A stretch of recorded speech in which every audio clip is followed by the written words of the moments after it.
I've never experimented. It's live. All right. Go, ladies, share. Hi, everybody. Welcome to the 52nd episode of celebrating the brand ambassador. I'm very excited to be here with on this episode with two incredible women within our industry, Katy Wallace and Ariel Jahn. I got that? Ariel Jahn.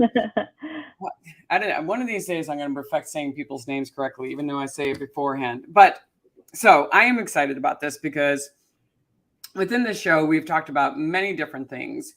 Best practices while being on the job, what it's like to transfer from being a bartender into being a brand ambassador. But on this show, we're going to talk about different career trajectories that you can do and things that you can do to keep advancing within your career. And we're also going to talk about some of the mistakes that sometimes come along the way. And we're going to talk about, why sometimes we don't do things that are better for us. And so I'm really excited because both these women have had a great career, different ones. They are having an amazing career, not had a great career. Thank you, Katy. Are having an incredible career, and I'm probably going to continue to rock this industry throughout their many, many years. And so let's get right into it. So, Katy, I'm going to start with both of you. So I'm going to ask you both what companies or clients you work for, and what are your responsibilities? And feel free to expand upon what you do because nobody ever really understands the gamut of what a job can entail until they actually hear about it. All right. So Katy, I'll start with you. Yeah. So COVID hit and I started my own consulting company. It's called brave&heart. I wanted brave-heart something, but it was taken. And I thought of doing something kind of fun and modern. So I put the ampersand in the middle. And my last name is Wallace. So William Wallace, Braveheart, Wallace Clan. I had to settle on this yesterday. I had no idea. I didn't make the connection. And I was like, oh, yeah, that makes so much sense. Well, you could spend years coming up with a name for your company. So you kind of just have to pick one, settle on it, and be happy with it. So started a consulting company. And my first client who I work for right now is Ron Colón Salvadoreñ, a rum, and having a blast. I am their U.S. brand director. So running the United States for them. And I know we'll talk more about this later on in the show, but, completely crazy that I am in charge of all of these states that have different laws and regulations and, different people to manage and everything. So I really look after the brand in the US. There's people all over Europe and I am here. So I'm sure you guys, see me posting and see me at rum festivals and talking about rum now. And that's really what I'm doing right now. That's a good, the 50 states, we're in about half of them right now, opening more states every day. So that keeps me pretty busy. Always open to new things. And I have some things on the hopper and talking to different companies. And, I get approached all the time about doing different things. But really, it's everything. It's the brand ambassador, it's the sales manager, it's an importer, it's everything, a broker, all in one go. So that's currently that probably keeps you very, very busy. So yeah, exactly. It sounds like such an impressive job, and we're definitely going to expand upon it. Yeah, and I've never really launched a brand from the beginning. I've done innovation products with Diageo and stuff, but brand new brand, small company. It's insane, and it's great to learn and to do it, and it's an experience that I've never had before, and I'm sure will, take me far in the future. So absolutely really exciting. It's going to help you grow in your career. You're going to have skill sets you never had before. And so that's an incredible thing. It's going to allow you to go to so many other opportunities. There's going to be so many more opportunities out there because of it. And it's rum, so it's fun. It's probably the funnest spirit out there, and it's a great team I'm working with. So I'm excited. Things are going good. Cool. Ariel? Yeah, so I'm the development manager for Woodinville Whiskey Company, and a lot of similarities. Katy, we're in about half the states across the U.S., and I've gotten to launch all those markets, some as the national brand ambassador, which I did before becoming the development manager, and then now as the development manager. So I wear a lot of different hats. Elaine and I were talking about it earlier. doing a little bit of marketing and point of sale creation, developing the brand in a commercial sense outside of the distillery. It's brand home, managing all of our regional ambassadors, and then also looking at shipping and allocation for all the markets that we're in. I'm sure very similar, something that you do as well. We don't have that much whiskey to go around, so we have to make sure we can split it up evenly in the states that we are in. So I'm excited to go fully national someday, but we just need some more whiskey to age. Well, it also must be nice going one state at a time, so you kind of learn a little bit at the time. It can be quite overwhelming to do them all at once. Absolutely. Yeah, so that makes sense. And allocations, yeah, that is never easy.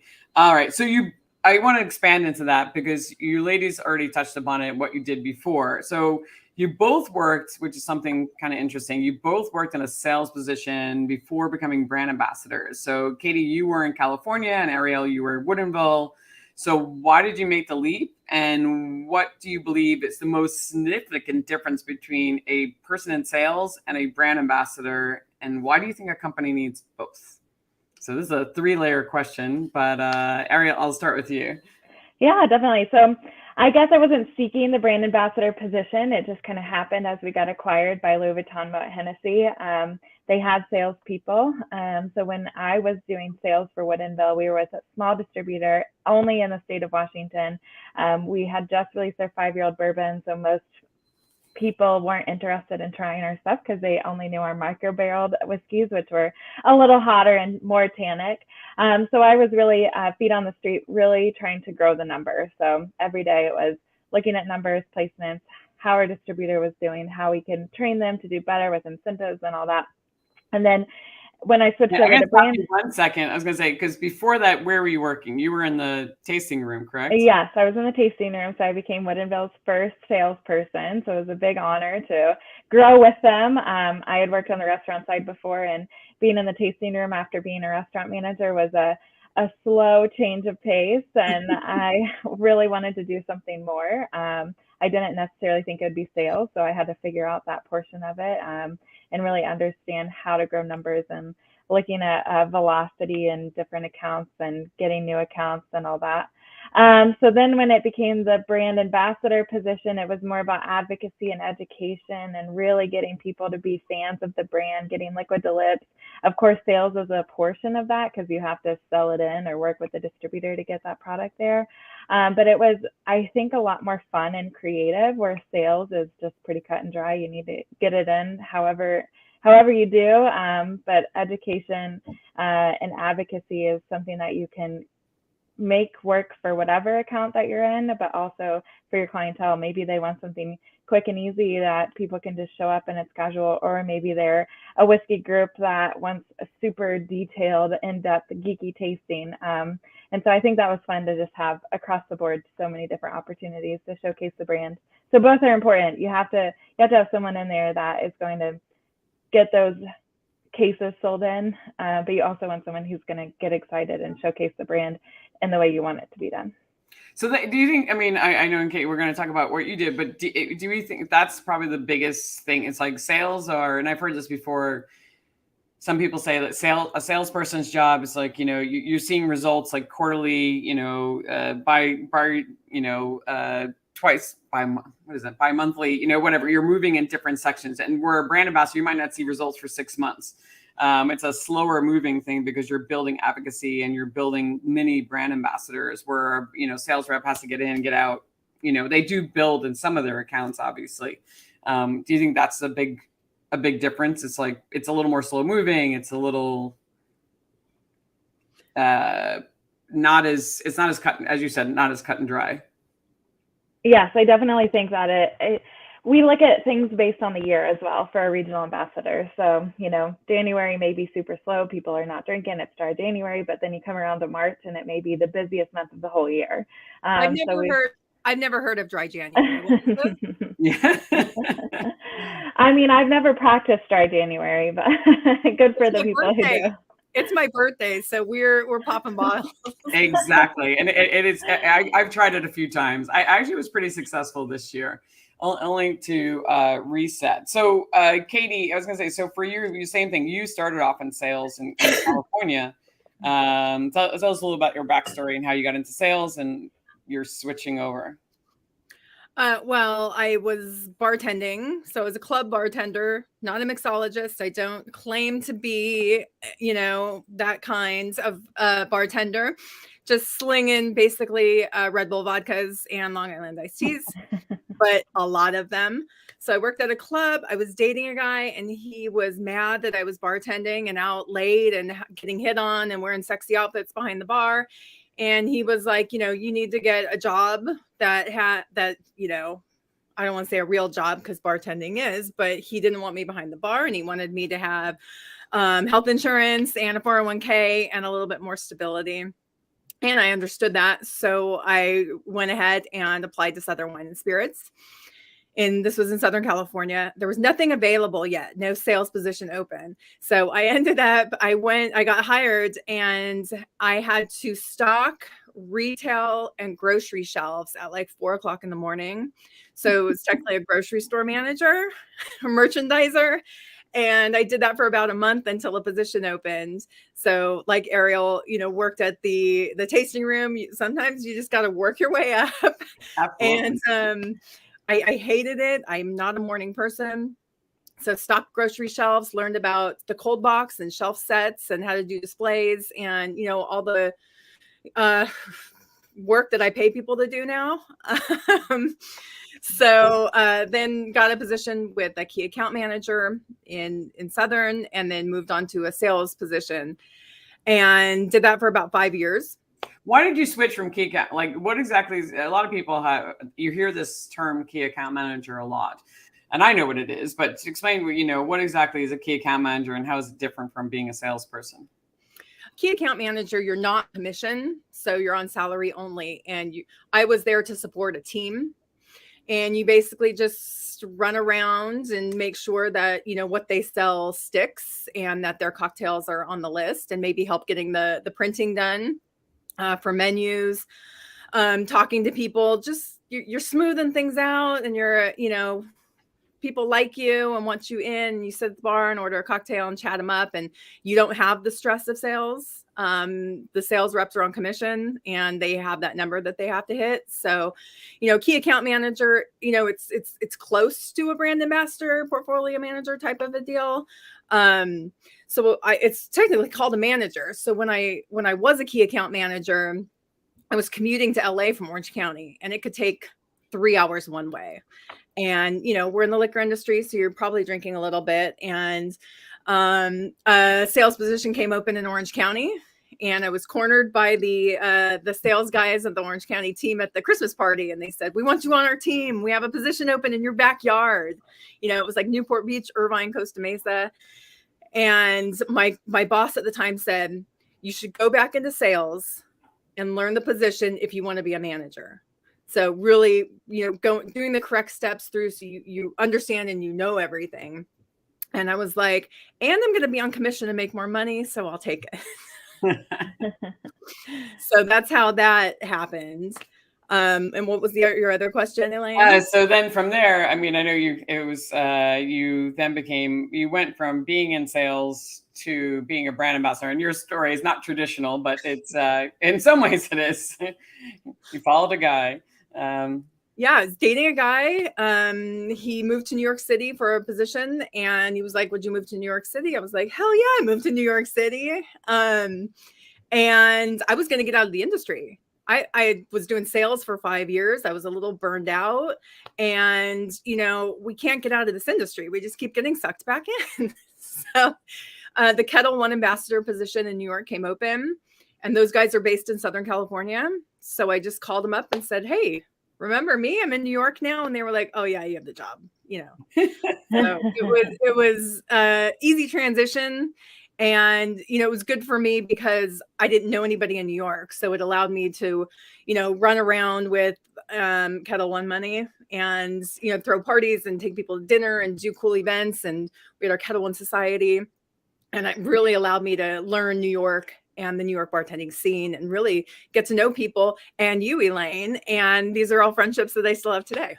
Yeah, no, absolutely. Well, let's talk about a little bit about that, because network is a big thing, right? So you obviously, had built a great reputation, which allowed you to just be able to make those calls, right? Just be able to call somebody up and say, hey, I heard about this role. What do you think? And they didn't, you know, as you said, they didn't even hesitate because you have a good reputation. And Ariel, sounds like the same thing for yourself. So that is a huge part of building your career. It's that you have to deliver on what you say. It's like number one, no matter what job you're in. You could be a bartender, you could be the janitor, it doesn't matter. It's like you need to deliver, and people will always remember that. Yeah, this is a relationship business. So you cannot burn bridges in this business. It's a marathon, not a sprint, right? When you sprint, you're going to burn bridges and you're going to piss people off and you're going to do things too fast and you're not going to remember. So you really have to do what you say you're going to do, deliver what you say you're going to deliver. And the one time you don't, they're going to remember that for the rest of their lives. So you have to do it. And that comes with being very buttoned up, very put together, very organized, you know, having proper, you know, ways of working on the computer, you know, your desktop is set up properly with, you know, so you know where everything is, because, you know, as you guys know, things are crazy. Things are everywhere all the time. You know, your phone is set up. I know people that are totally all over the map and they're just unorganized. You just need to get organized or you're never going to survive in this industry. Absolutely. And not burning bridges is a big thing because you don't know who you're going to work for. Right. Don't ever shit on another company because you just don't know. You don't know which brand you're going to work for. I mean, I know, Ariel, you've worked for Woodinville for a long time, but you know, I'm sure you don't go around shitting on other people's whiskey because you just don't know where you're going to go in your career. Exactly. Yes. And I actually moved from the Seattle area back to my hometown of Louisville, Kentucky recently. And so everywhere you go, there's bourbon people. So I would never want to piss anyone off. And, you know, I have a lot of friends at other brands and I wouldn't want to speak ill of anything because you never know who it could get back to. Exactly. The industry, it seems so big and it's so small. It's so small. This industry is so small. Everybody's friends with everybody. Everybody knows everybody. So you can't talk crap on people. You know, you have to keep your reputation stellar.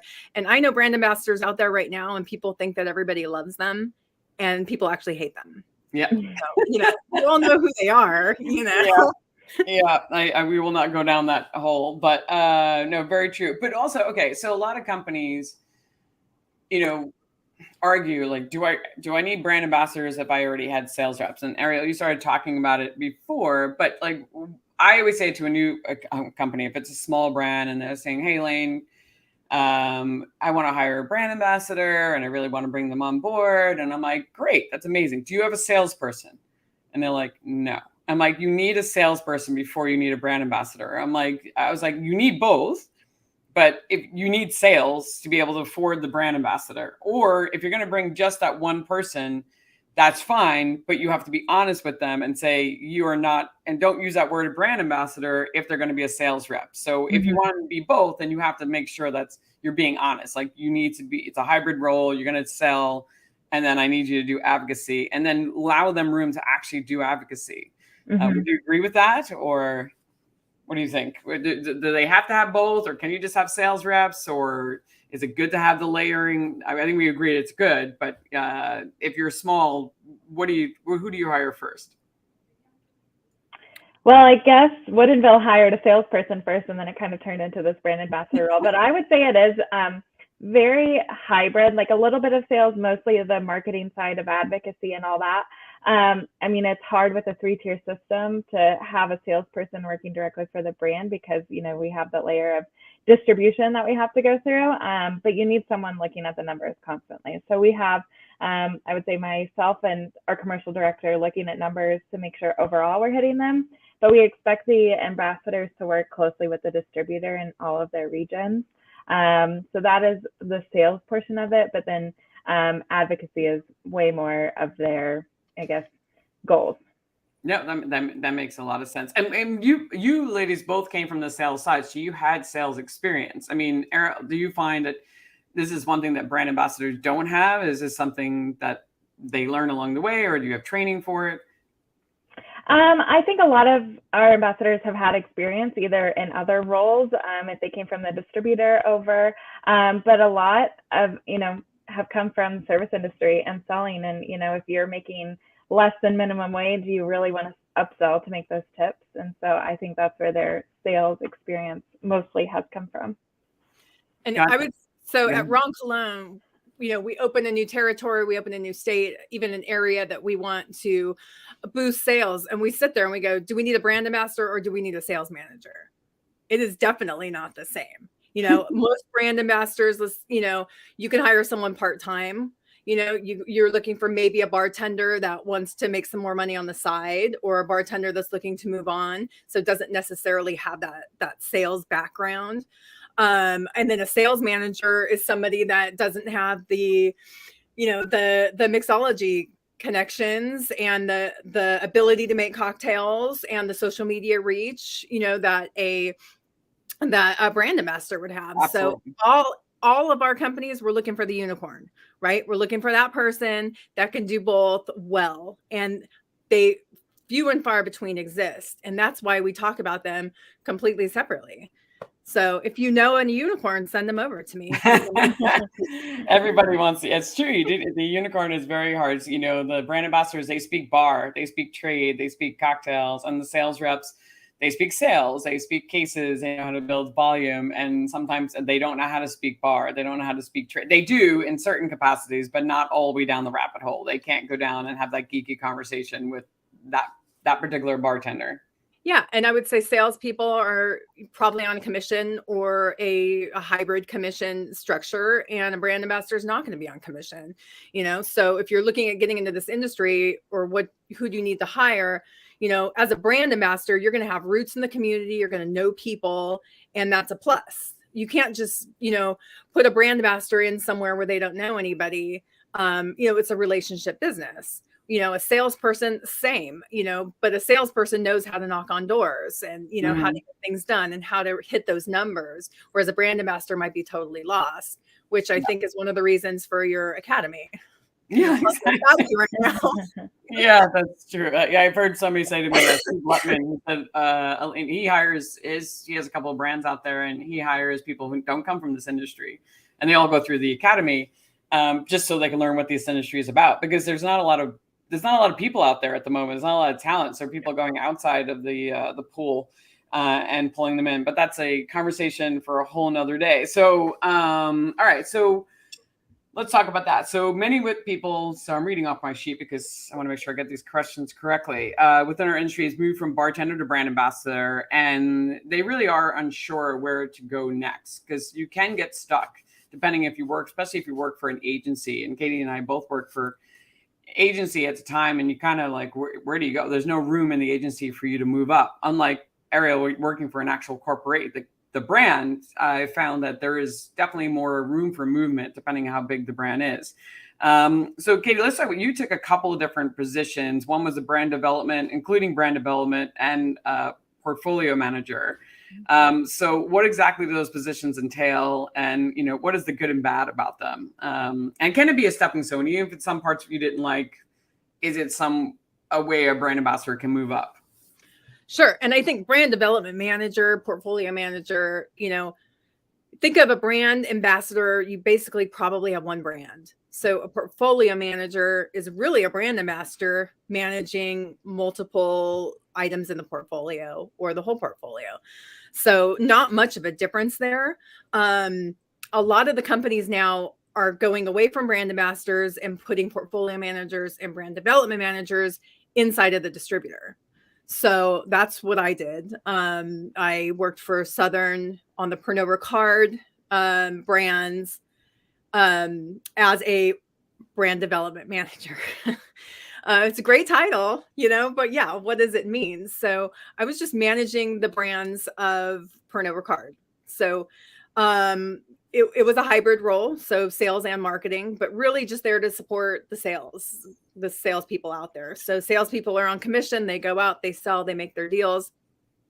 I come in, make sure everybody's happy, it gets on a cocktail menu, very close to being a key account manager or a brand ambassador with just a little bit more to do, a little bit more of a scope. And I would say that Also with, you have like strategic and you have these marketing companies, very similar. You still have numbers that you're looking at and that you're kind of held to, but you don't have to hit them. You're not gonna get fired if you don't hit them. You'll probably get called into the Ross's office and asked why you're not, performing well, where the sales rep, you're probably just gonna get fired. So, really just supporting the sales reps, but you're inside of the distributor. Gotcha. Where I know you have a very similar title, Ariel, but you are the development manager inside the actual company itself, the brand itself. So your role is a little bit different. Yes, really developing the brand outside of the brand home, getting the name out there, liquid to lips, I guess, in a way that's not a brand ambassador doing events and education, but, thinking of shelf talkers and how you bring the brand to life when no one's there to talk about it. Gotcha. So for both of you, so you would agree. So it's some, as you said before, I think you both said this. So it is, it is similar to a brand ambassador role, but it definitely has obviously a title up kind of position, and you are learning some new skill sets, like maybe it's developing POS, and you are supporting the distributor, and you're working more with the distributor on a more of an internal basis, even if you are working, which is a skill set in its own. Like as a lot of bartenders going on to becoming brand ambassadors on the other side, they've never worked with the distributor before. I mean, they've taken the distributor order and they've had distributor sales reps come in and kiss their ass, but now they're on the other side where they have to kiss ass. And they have to try to get sales reps that actually want to work with them, which can be very difficult when you work for a very small brand. You might not get the time of day. So do you think as sales reps take you more seriously if you're a development manager because you're more their support than a brand ambassador? Oh, 100%. Yeah. You want to know why? Because you're working under the umbrella of the same company. So, they can tell their boss you're not doing your job, or you're not going into accounts, you're not doing what you say you're going to do. As a brand ambassador from a different company that just comes in and out and, whenever they want to, they have no control over you. So I would say that's, the answer to that. Yeah. That makes a lot of sense. I never thought of it that way. That's why I kind of brought it up. I was like, that makes so much sense to me. So, obviously, but each of these, so with your role, especially Ariel, like your new job as a development manager, you kind of wear a lot of hats. You're kind of doing like 3 different roles, which obviously required a couple of new skill sets that you kind of had to acquire. So how did you grow? Like, how did that transition go? You started telling me this before when we were chatting.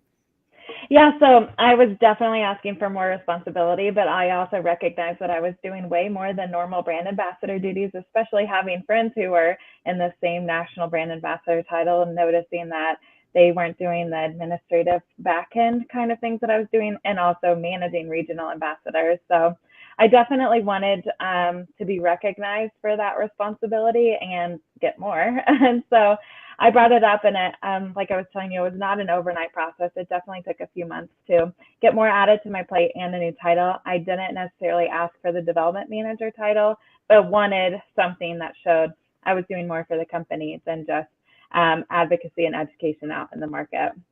And so it's been a great transition, but it is a lot of hats. Managing regional ambassadors is its own full-time job. But on top of that, doing the kind of growing the brand commercially, and then shipping and allocations, making sure that every market gets their whiskey. So it's definitely multiple roles in one. And I'm sure someday will be multiple roles when we get a little bigger.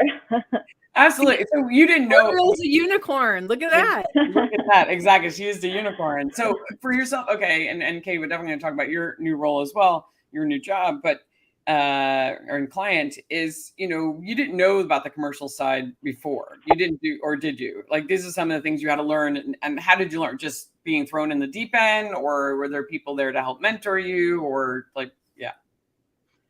Ariel, how did you learn? So yes, mentors, definitely just talking to people within the world of Moet Hennessy, because many of them have been in their roles for 10 plus years. So just saying, hey, like, how do you handle this situation? Can you show me this thing? And some of it was over Zoom, and some of it, thankfully, we could meet in person and they'd show me. Our Woodinville's been learning along the way, though. We're bigger than we ever have been before, so it's not like our founders or the commercial director knew exactly what to do. So we kind of, I would say, trial by fire. If it doesn't work, then we figure it out and do it another way. So there's definitely been mistakes made, but I wouldn't say so drastic that we've ruined anything. No, obviously it's continued success, and that's great to be able to be put in that opportunity to be able to learn in a smaller place where you guys are all kind of figuring it out together is incredible. And it sounds like you have a very supportive team, which is an amazing thing. Katie, I don't know if you've had that same thing, it's like trial by fire, but you're kind of learning as you're going along, or? Yeah. And I would say my major background is on premise. That's what I enjoy doing. I enjoy being in bars and restaurants and talking to bartenders. And I don't necessarily enjoy, the retail side. And so this is, a lot of trial by fire, learning the retail side. And with COVID changing everything that we know, retail's huge. E-commerce is huge. I think we all had to learn e-commerce really quickly. I'm lucky that I have, a great company. They're willing to teach. If I don't know something, I can ask, kind of the same as Ariel. It's really hard in this business to find mentors and to find people that you trust, but also trust you, and trust you enough to give you a position and responsibility that, maybe is a little bit above your head or your pay grade, but, willing to teach you and walk you through it because they see something in you. I think that's, really hard to find in this industry. And when you find it, you have to grab onto it and stick with it and really stick with those people. I've had a couple other people in this industry that have, kind of been a mentor, but, you end up leaving the company or, something happens and, you just don't end up keeping touch. But I would say that's a huge thing in this industry is, finding that one person that you can go to and ask. And Elaine, I would even consider you one of my mentors. Oh, thank you. You can call me anytime. So yeah, I mean, I, had to learn retail, had to learn e-commerce. And I knew a little bit of retail and I'd worked retail as a sales rep, but I didn't enjoy it, so it's really trying to figure out retail is a completely different animal. It's all about how much is this? Can I sell it? What are the sales? What are you going to do to push it? Whereas on premise, you can taste it, the bartender can have fun with it. That's not like that in retail. It's very cut and dry. So, yeah. That's, you do have to learn very quickly sometimes. Yeah, absolutely. So it sounds like, but you both took a chance on yourselves and other people took a chance on you as well, because you do have to believe in yourself to say, absolutely. All right, I don't know this job just yet, but I have faith I can figure this out eventually. And we are going to talk about that, like when you should take that leap of like, I can figure it out. And when you shouldn't take that leap of like, that's not a job you should try to fake because you might ruin your reputation along the way. And we'll get to there. So, we'll step back a little bit because there's obviously some hard lessons you had to learn. And Katie, I know you definitely, when you went off to before you got your current job, you went independent, right? You were working for yourself. You had a consultancy company, Brave and Heart, right? You're a consultancy company, and you kind of started working with a company that kind of screwed you. But it did lead to where you are today. So just, you don't have to say names if you don't want to, but you can if you want. Just what you learned, so other people can learn from you, where you took away, like what you did wrong, and then what you learned, like you'll never do that again. Yeah, well, it wasn't with Brave and Heart. That I just started that during COVID. Oh, you did? Okay. I saw an ad on BevForce for a state manager position, and I thought this is the next step in my career is to manage a state. And interviewed, got hired, took it, and then lo and behold, about a year and a half later, the company went under. And I had been using my own credit card for expenses. I did not, small company. I didn't get a company credit card. And they ended up going out of business, basically disappearing into the night. I didn't get paid my salary. And I was left holding a major credit card bill and about 2 credit cards. Kind of financially ruined me. I'm living in New York City in this, really expensive apartment. I don't have wiggle room on finances, as you know, Elaine. Everything is expensive. I'm in New York. Yeah. So I just was like, this is never going to happen again. And I had to learn, and really, when I started my company, I can't let this happen again. So when the rum came about and Ron Colón, came, I had to have a serious conversation with, I decided that I was going to have them give me a retainer for my employment. And then B, I made them give me a deposit of at least what I thought 1 month of expenses was going to be. So if they disappear into the night, at least I can pay off that credit card bill that's my name and my credit. And, that's not such an easy thing to ask for all the time. I think, you're like, oh my gosh, they're going to say no or whatever, but you have to take care of yourself, number one. And that was that biggest takeaway was, I almost was ruined completely financially because of one company that didn't care about me. So now I have to, take care of myself. And that's one thing I would stress to anybody going out on their own, starting their own company. Make sure that you're taken care of, and don't be afraid to ask for that, because I think it's getting, more and more normalized in the industry. And especially the retainer. You can ask for a month or two in advance. You can ask for 3 months in advance. It's pretty much standard at this point. And, a lot of times we think people are going to say no, and you just got to go for it. Yeah, absolutely. And I know we're going to talk about this, but retainers are definitely key. It was something that Philip taught me, when I started my own business, is getting clients on retainer, because it's like getting a monthly salary. And it does take a lot of the stress out, because at least you can plan on that particular amount of money every single month. And obviously, as well as protecting yourself. I'm going to San Francisco next week, and the flights are ridiculously expensive. So before I got on that flight, this is a new client. It's a one-time gig. I'm just like, they need to pay me 50% of my fee up front, so that I at least had that money. So if I show up in San Francisco and all goes right, at least I didn't get screwed for the flights and the hotel. Like, that was at least taken care of. Thankfully, they paid all. Look at it this way: you can put anything you want to in a contract, and just because it's called a contract, they probably have better lawyers than you. So a contract, I don't want to say it means nothing, but when push comes to shove, if somebody has an LLC and they go out of business, what are you going to do about it, right? So, and then if it's a small company, it's just going to be lost. And if it's a big company, if it's a Moet Hennessy of the world, they have lawyers that are going to crush you and don't care. So the contract means something, but it really doesn't on the back end. So get the money up front. Yeah, no, I got screwed last year in the middle of the pandemic. I did like 60 hours of work for somebody, and I did what I was supposed to do. I delivered everything. I delivered beyond, and it's a big company, and they just screwed me. They still haven't paid me. Yeah. And it was $3,000. It's not a ton. It's not going to make or break me, but it was during the pandemic. That was a lot of, it was like that would make or break me during a month. So yeah, I would never do that again. Elaine, if you take on a client, what do you ask? Do you ask for 50% up front, or what are you doing when you take a job? I take a job now. I ask for 50% up front if I'm taking a job. Yeah, if I'm going to put work, if I have to put my own money out there, then I at least want to get some of that money back, and I definitely want to make a deposit or a retainer. If it's just my time, I'm like, all right. So, but now I've learned, like, I will not let a month go by. If you do not pay me within that month and we agreed upon it, no. There's still certain companies that will not be named that, like, they just got really bad at paying, and they fell months behind, and they still owe me. That was a nice chunk of change. So never again. So you have to pay me within that 30 days, and I'll let you get away with it once, but after that, no. It's like you have to pay on time. So I'm getting better at being tougher. And definitely now my business I run now, they pay on credit cards. So you can't actually access my program until you pay it. So I don't have to worry about it. It's paid right up front. So it's the best model ever. But Ariel, have you ever experienced anything like that? Like any things in your career you just learned, you're like, nope, learn from that one. Won't do that again. Yes, I guess. Every day I'm learning something new, for sure.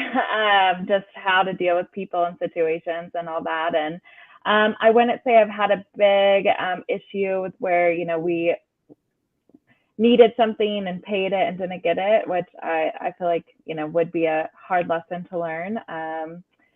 But I mean, personally, and there's a lot of similarities, I would say, if you are your own best advocate. So if you're asking for money from a client, or if you're asking for the company that you want a raise or you deserve this because X, Y, and Z, my friends who are not in the industry always come to me for advice too. And so they're like, how do I ask for a new position or a raise? And I'm like, well, the worst they're going to tell you is no. And so I think in general, you can't be afraid of the word no in sales or asking for what you need or for your company and all that. Hi, Jeannie. Hi, Jeannie. That's my brand ambassador. Yeah, That's that's my awesome. brand ambassador. No, I agree. It is not easy asking for it. And I guess we'll dive into that because I put it as one of the questions. You know, we are afraid of saying no. And Katie, you talked about before, and Ariel's, it is not, I always found, and I've had this conversation before, you usually are tougher whenever you're asking for something you don't really want. So a job that you don't want, you'll negotiate the hell out of it. You'll ask for ridiculous amounts of money. You'll ask for the world because you don't really care. It's not like you have balls of steel, right? You're just like, oh, I need this and this and this, because you're like, oh, I really don't want to do this gig. And then you're like, and they're so brave, but the job you really want. I definitely know now as an entrepreneur, now that I've learned to be better at my finances and have a little more backup in the bank, I'm better at negotiating. And I'm okay with the no. Like, I'll just ask for something and I'm like, they say no, I'm okay. And once I got into that position, I've gotten better for asking for more things. And to ask for more money and be a little tougher. I'm still getting there. I'm still, as my husband will attest, not as good as he would love to see and as I would love to. I probably don't ask for enough. But great advice. You can only say no. I will say, you know, I took a women's class once for a couple of weeks, and it really gave me some great advice and made me feel really tough. And my company wasn't going to give me a raise. I went to them. I said, I need a raise. And the owner of the company was like, no, we just don't have the money right now. And I don't know where this class I took really gave me the courage. And I said, that's interesting. I was like, Brian, do you still live on Fifth Avenue? He's like, yeah. I was like, do you still have that house in the Hamptons? He's like, yeah. I'm like, you still drive that truck, that big, nice, fancy truck? He's like, yeah. I was like, so you have money right now. I was like, I don't have money right now. So you giving me a $10,000 raise is not going to really affect you, but it does affect me. I would like a little portion of your world and I deserve it. So I was like, I need you to find the money. And he found the money. He was like, yeah. I was like, because as you guys said before, the company, they're not looking out. They are looking out for you, but they're not looking out for you. And I'm the worst at this. I think of the company before myself. So I started, as I've gotten older, in certain points in my life, I was so proud of myself because I thought about me. What about me is going to be the right thing for me? And then the company second. Because it's not easy.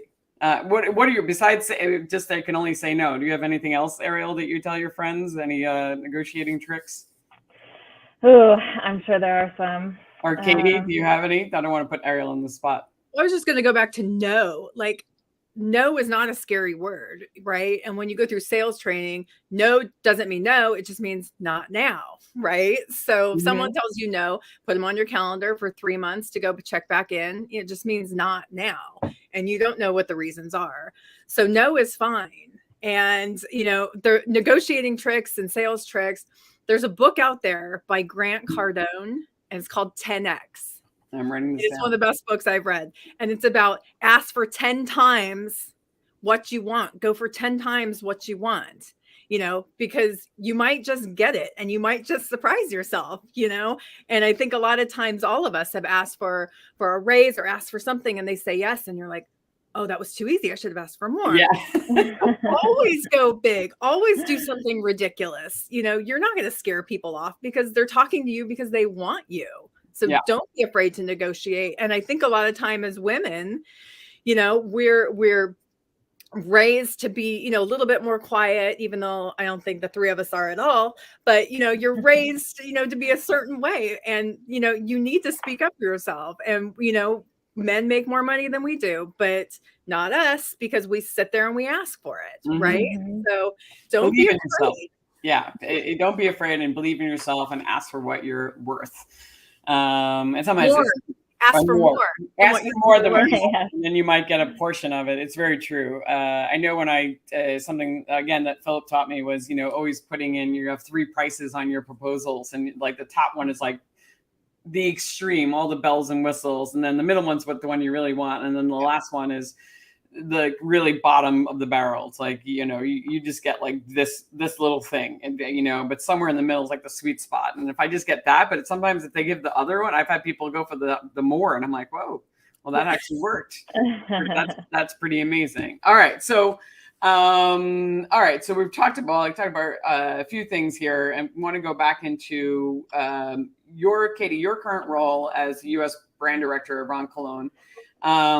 What exactly, you kind of touched on a little bit before, what exactly is involved in this role? And then, how did you overcome them, right? So, as you said, this job was a little bit more than you were ever expecting. Yeah, well, I was a state manager before, and now I'm managing states, plural, And how did you get the job, by the way? How did they find you? Good reputation. That's how I got it. There you go. They reached out to me and they came after me, which was awesome.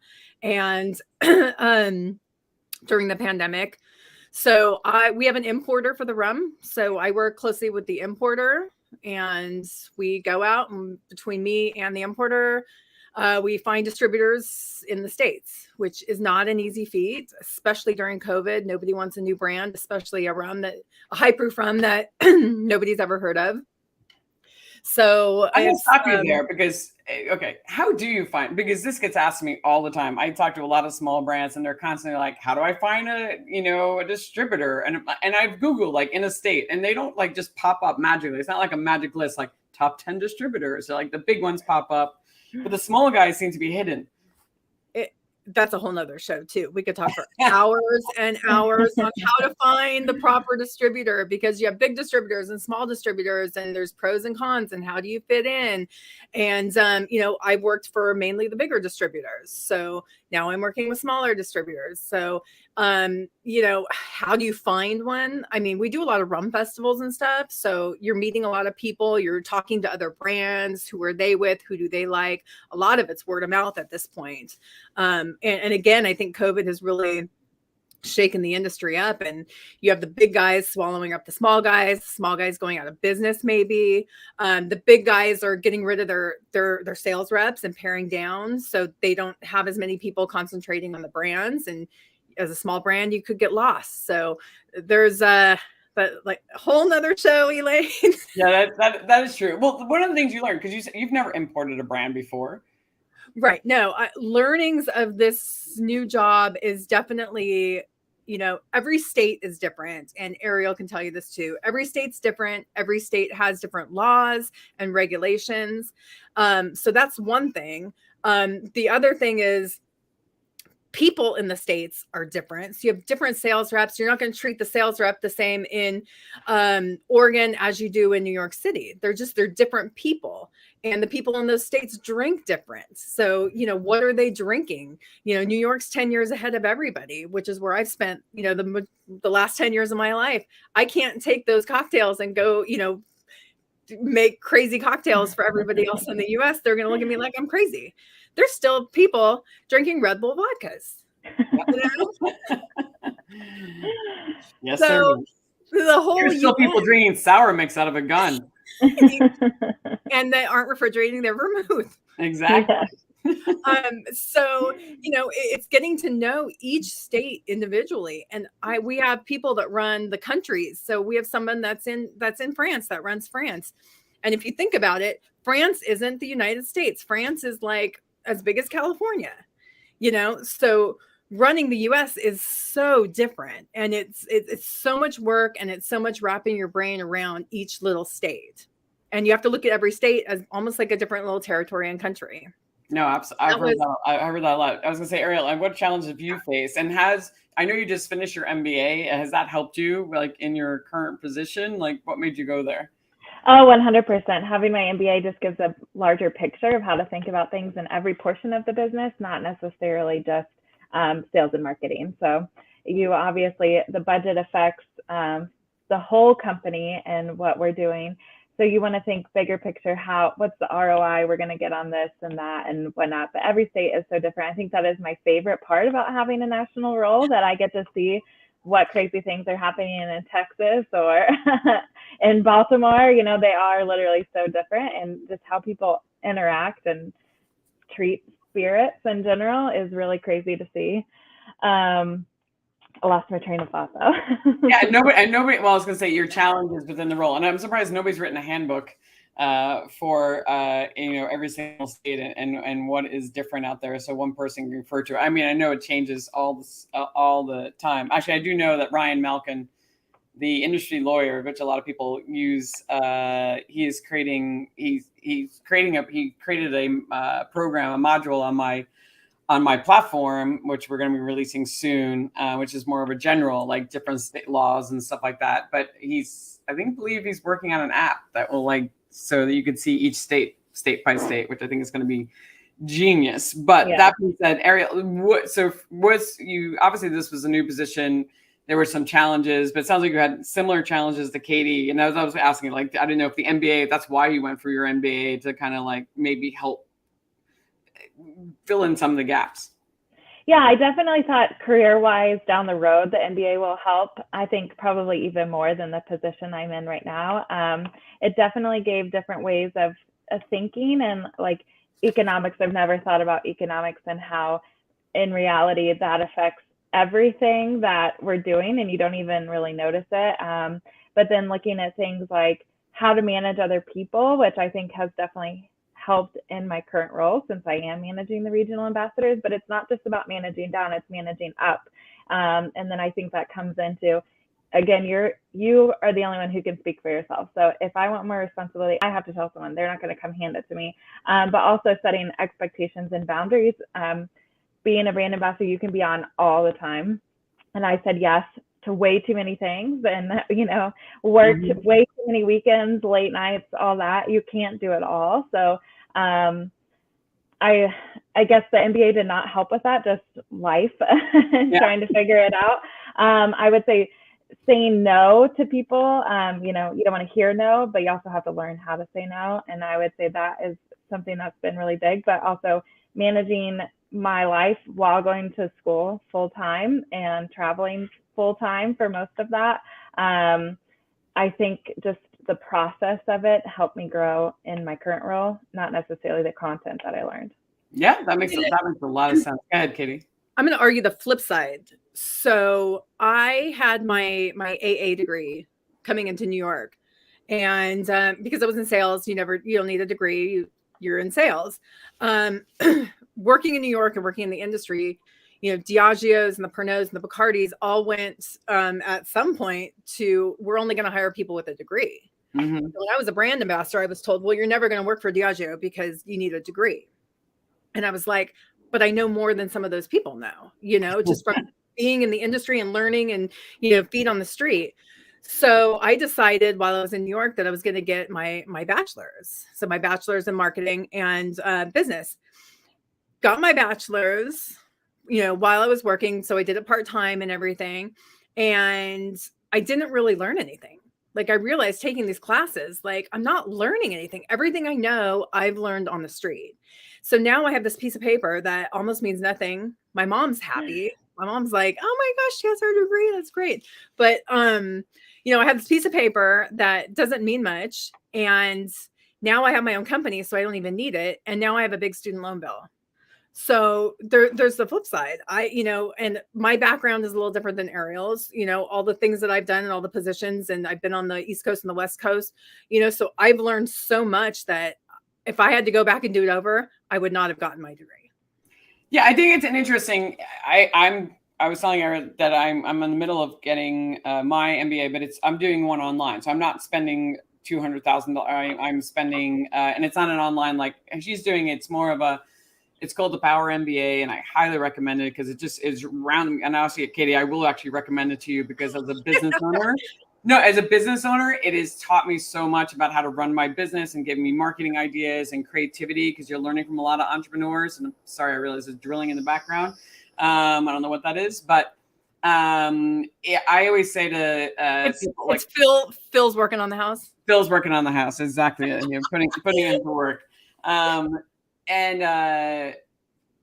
It was interesting for me. I wish I had taken it before I went to work for Anheuser-Busch. When I went to work for Anheuser-Busch, I definitely went into a role that was way above my head. And I knew that, but I said, if they're willing to hire me, I'm willing to take the job. And I was suddenly a global manager, and everybody I worked with had MBAs. Everybody, and most of them were graduated from Harvard, Yale. I mean, these were some seriously smart people. I'm like, I graduated from St. John's University on Staten Island. I just spent the last 10 years, I started on the marketing side, but then spent the last 10 years after that, I was the head mixologist for Diageo. Like, that's what I did, and brand ambassador. So I was way out of my depth, and I had to learn really fast about what they were talking about, the language they were using, how they were speaking, because that's a big thing. And if I had taken this school before I went to that company, it would have been a much smoother transition. So there are certain things. I agree with you. For certain roles in our company, you do not need to know, because you've been working on the street, and you probably do. And there's a lot of companies now, the bigger, like mid-sized companies within our industry, they don't require you to have a degree. They recognize that your street experience is more valuable than the degree, because you bring more to the table. So I think that the industry is balancing out, which is really nice. So I'm never going to be not advocate for more education, because I love it, but I do agree you shouldn't have to spend $1 gazillion to get it. So, so it's a whole thing. So everybody it all depends on your career and where you're going. So that being said, we're going to wrap it up shortly, but I want to talk about, let's see, what else? I'll make sure I didn't fake. Oh, we were talking about this. Okay. So this actually talks about education. So there are certain things we all talked about, like we've moved up in our careers, we've taken jobs probably we didn't know 100% how to do them, right? And I always believed in the motto, fake it till you make it, but there are obviously certain things you cannot fake, right? You really should have a reputation. And Katie, you said something to me yesterday, like somebody offered you a job and you're like, no, like I can't do that job. Yeah. Can you expand on that? What you can't fake is your relationships, right? You can't fake a Rolodex. You can't fake great relationships. So all of us have, we've gone through this industry. We are where we are because, we know a lot of people, and a lot of people like us. I mean, a lot of people probably don't like us as well, but a lot of people like us and want to do business with us. And, even if we don't know something, there's people we can go out there and ask. So someone came to me and wanted to offer me a position working on a brand, but it was retail focused, and they wanted to get into corporate accounts and, all this kind of stuff. And I don't really do that. I don't know those people. I know bartenders. I know on-premise, I know bartenders, on-premise people in every state, on almost every country. I could travel somewhere and know somebody, or know somebody who knows somebody. But retail is a whole nother animal. So if I would have taken this job, I would have shot myself in the foot, because you can't learn that.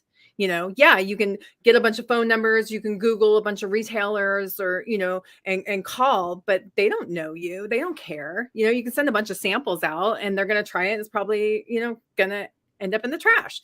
So you cannot fake the relationship part of this business. And that's the one thing that you need to be successful. And I would not, have taken that job. They probably would have paid me for 6 months.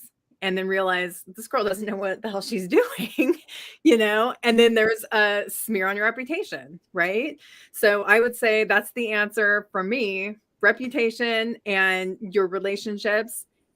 You'll never be able to fake it. But also, and just to expand on this, even the job you had now, you were pretty transparent with them about where your gaps were. Oh yeah. I'm running the whole United States. Like, I went from a state to the whole US. So yeah, they know exactly, what I need help with, what, I don't, what I know, what I don't know. And they're willing to help and train. And this is, one of the best companies I've ever worked for, some of the greatest people. I'm really, excited that I have the pleasure to work with these awesome people. That they are teaching me and helping me along the way. And if any questions are answered. And I mean, it's which is a big thing, because you do take a risk when you expose yourself, but you also keep yourself from being in a position where you're not going to succeed, and you could ruin your reputation along the way. Ariel, what are your thoughts about things you can fake it until you make it, but there's just certain things we just can't?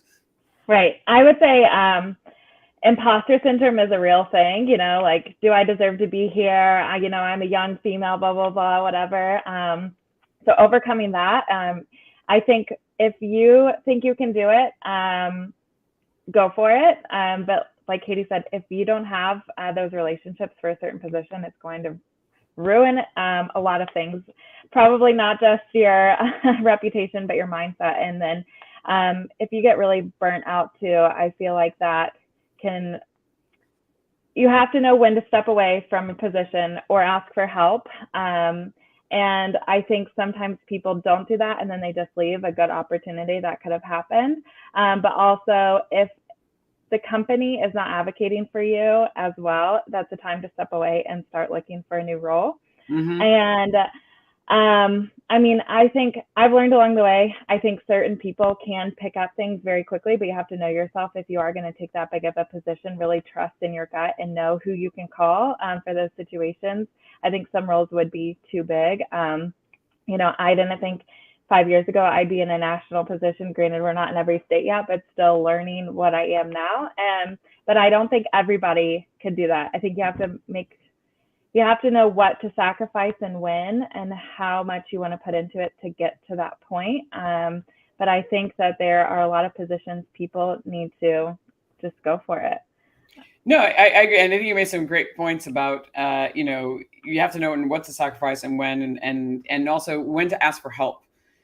There are just certain times a lot of people are afraid to ask for help because they don't want to seem like they don't know how to do their job. And obviously you have to ask the right person. If you ask the wrong person, you might be right. So finding that person you trust and say, hey, can you help me with this? I'm not sure how to do that. Because I'm going to tell you, for somebody who worked in a very large company, not everybody's the right person to ask that question to. You ask the wrong person and it really can shoot you in the foot. Something I learned the hard way. But the right person can really help you grow in your career and become that person you just rely on, because you shouldn't have to figure things out by yourself. No. Adrian Briggs talked about it from Bacardi. He's like, oh my God, half of us has done this job a million times over. Don't try to figure it out on your own. You don't have to. There are a lot of people out here who can answer your questions. And within our industry, as Katie, you said in the beginning, it is a very small industry in many ways. There are a lot of people you can ask for help. And I definitely know in this industry, if you're willing to learn, there is somebody out there willing to teach you. There really is. And throughout my career, I found so many people who have helped me along the way. I became the head mixologist, the largest drinks company in the world. I never worked behind a bar before. I didn't even know what cocktails were. I learned, and I asked for help, and people taught me, and I figured it out. It took 2 years. Thank God people didn't. I didn't recognize it for a while, and it was still a small growing industry. So I had 2 years to figure it out. And then people are like, oh, she can make drinks. I'm like, yep, I can. Yep, it's all good. All right. So I'm going to wrap it up as I always do. And my last question is always, any last advice for those who aspire to have a long and successful career as a brand ambassador, in our industry, and as just somebody in our industry, I guess. Pick one. Ariel, I'll start with you. Okay. I would say find balance. It's definitely a work hard, play hard industry. And if you want to have a long life in it, I know a lot of people who have maybe partied a little too hard and they had to get out of it for that reason. So have healthy habits built into the fun. Work hard on your physical and mental health while you're having fun, because this is probably the coolest job any of us could do. I mean, we get to travel and eat and drink great things all around. So, and we meet some of the coolest people, and, the community of just open arms, open doors, it could be my first time to a city and you're leaving with friends at the end. So just finding that balance of when to go to sleep and you'll see them again. Absolutely. I think those great words of advice. Katie? Reputation, it'll make you or break you in this industry. It's run some people out of the industry. Do what you say you're going to do, follow through. Don't lie, just be yourself, tell the truth, find the, find the joy in what you do and in the product that you're presenting. Every product you sell can't be the greatest thing in the world. You're selling on its merits, and you're giving your heartfelt opinion on it. And, people realize that, and they're going to buy something because they like you.